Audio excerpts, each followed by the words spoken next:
Hello, my name is Sahar Aghasafari, a PhD candidate in art education at the University of Georgia. My presentation titled Examining How BiMultilingual High Schoolers Construct Meaning Through the Integration of Visual Art and Biology. In this presentation, I will talk about general overview of the research design, set of research and sample selection, symbolic interactionism as a theoretical framework, data collection, implementation, using metaphor and graphic stories to understand the interdependence in a cell, analyzing and finding conclusion and references. Using an exploratory case study methodology and working within a theoretical framework of symbolic interactionism, I investigated how meanings are raised through engagement with object during visual art integration for bilingual and multilingual high school students, and how is meaning modified through object during visual art integration. I wanted to identify a productive way to integrate visual art into the study of biology to support bi-multilingual students' academic achievement while offering a research design that can be used in other disciplines. In this research, objects are considered physical objects such as a visual artwork, art materials including Photoshop and laptops, social objects such as peers, friends, family, people, and researchers, and abstract objects such as metaphor, visual art content, biology content, interests, memories, beliefs, attitude, identity, and goals. This research takes place at a mid-sized high school located in the southeastern region of the U.S. The student population is majority African American, followed by Latinx, white, and Asian. 13 participants selected by the ESOL teachers according to two criteria. The student is a 9th grader taking a biology course and a bi-multilingual learner. I selected 10 participants to collect my data. Of these, 3 students served as the focus of this study due to specific individual traits. Pedro exhibited skills in visual art including Photoshop. Fernando exhibited a skill in biology, and Maria exhibited a strong work ethic in both biology and visual art activities. All names are pseudonyms. Bloomer has 3 premises which I use in my study. So following Bloomer's first premise, that people act based on the meanings that things have for them. I dig deep into the meanings that bi-multilingual individual students ascribe to their experiences with visual art integration activity in the biology unit. Students intentionally act toward an aim that serves as a direction for action and consequently become implicit in action. Actions begin to make particular sense when students seek to understand what drives human beings in different directions and shapes their choices.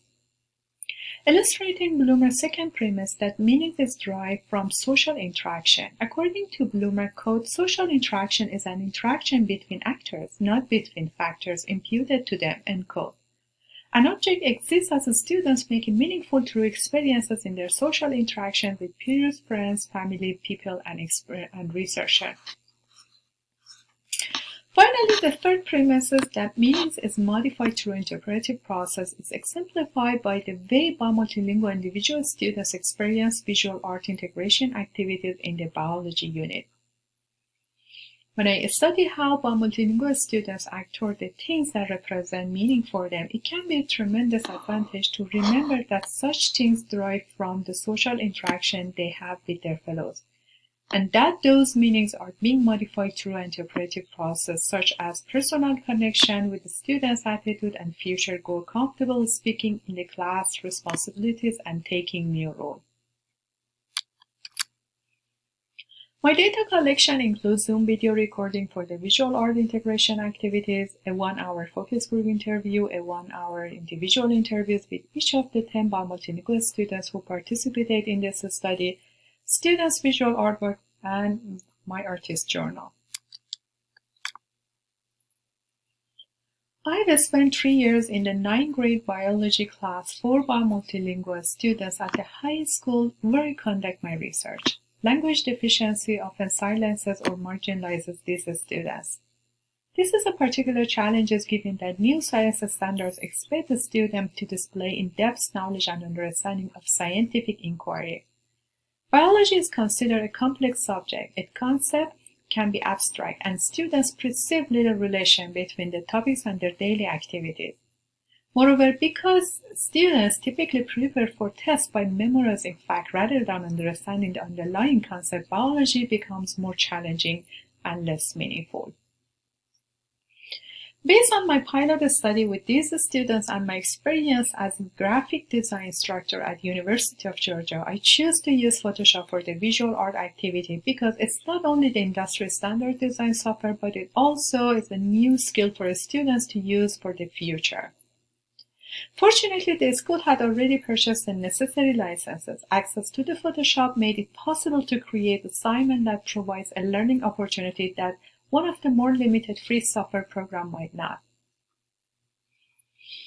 Gaining skills in this advanced software application can support the students in attaining their goals and aspiration and allow them to be both expressive and novel in their project presentation.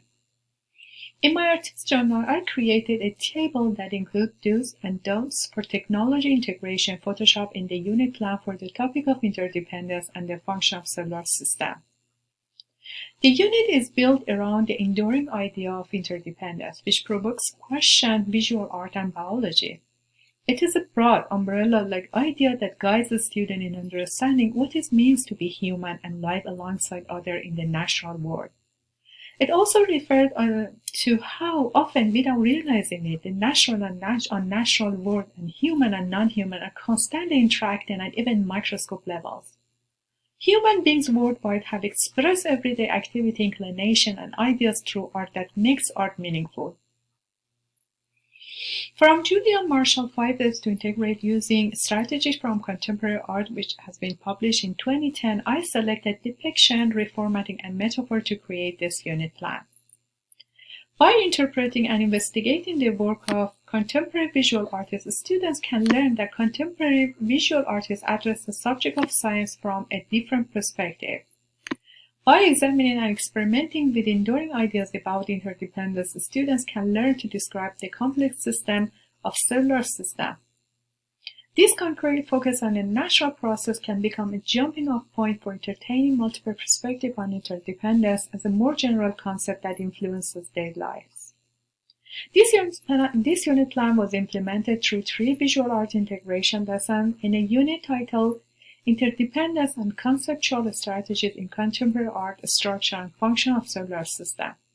3 visual art integration lessons are included, meaning of using depiction to illustrate the interdependence function of a planet cell, artistic reformatting to represent interdependence among the structure and function of animal cells, and using metaphor and graphic story to understand interdependence in a cell, which I mainly talk about the 3rd lesson.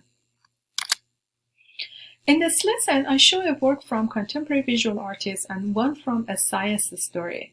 These works generate deep insight and meaning through the power of metaphor. Metaphor is a description of one thing in terms of another. Integration presents a rich source of subject ideas and images for metaphor making. Indeed, taking an image or ideas from one discipline to describe concept in another can create very generative metaphor. In the second session of this storytelling and metaphor, the second session of my graphic story, students read an illustrated science text, The Cell as a Factory, to learn how graphic storytelling and metaphor can illuminate the nature of complex relationship between and among structure and function in a cell. For the first metaphorical graphic story, I noticed that all students use the same factory metaphor. When I consulted with ESOL biology teacher about this, she explained that quote, best practices with English learners is to do the same activity multiple times. It builds their confidence, they learn by repetition, it's well documented in EL literature, end quote. Therefore, I decided to keep the same story for all students in this lesson and understand the meaning created by students based on the cell as the factory. After 8 months, I decided to conduct this lesson again with Fernando, Maria, and Pedro. While repetition of tasks can be useful literature in the field of art education, support the need for the project to be relevant for students. This important pedagogical decision allowed these students to make meaning by creating their story based on their personal connection with the cell structure. In analyzing the data, I use constant comparative analysis (CCA) to continually compare data codes to codes, codes to categories, and categories to categories. During the initial and intermediate coding phases of analysis, I ascribe meaning to data using codes. Ascribe meaning is not, however, an isolated act. Through the process of a continual comparison, I interacted with the data, continually reassessing the meaning of what is really going on in my data, and narrow and refine my understanding of data through constant recoding. Open coding involved developing categories. The emerging terms regarding meaning were meaning arrays when students make personal connection with object, and meaning modified through object. Findings show that meaning arrays for students' personal connection with their interests, memories, beliefs, and identity through visual art making activities. This happened to the integration of visual art activity that enables students to connect personally through object explored in their visual artwork.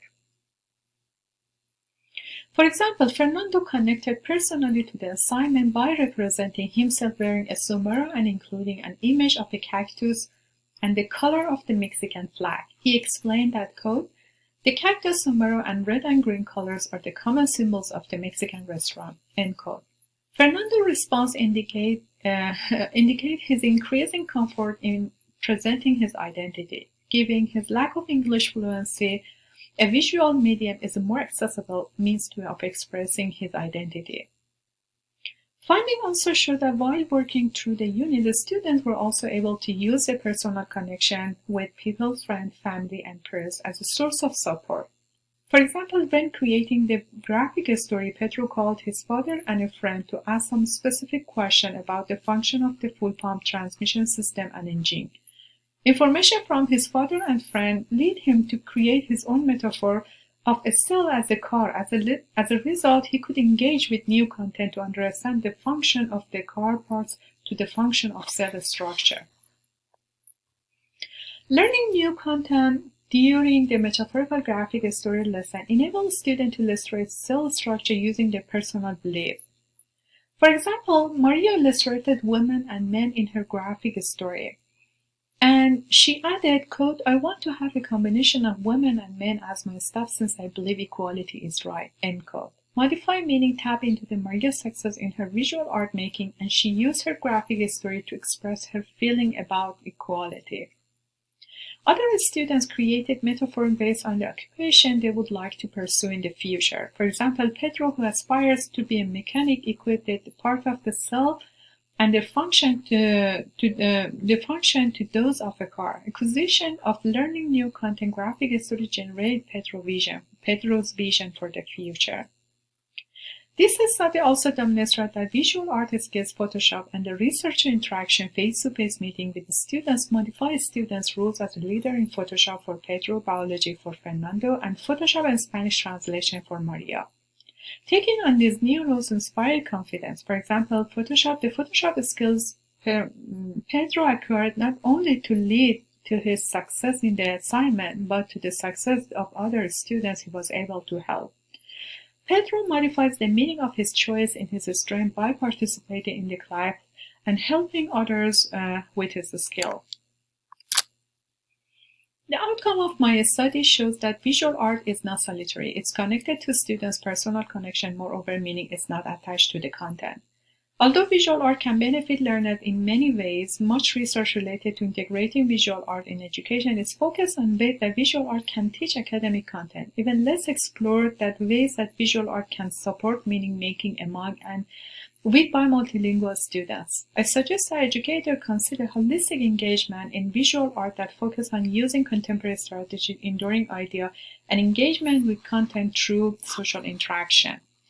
In addition to all this process of examining meaning created by a student, they also taught me that to be the most effective teacher for my BiMultilingual students, I should know about their challenges, including home situation, economic status, and feeling of marginalization and homesickness. As an immigrant myself, I should help them as a problem solver, not just as a teacher.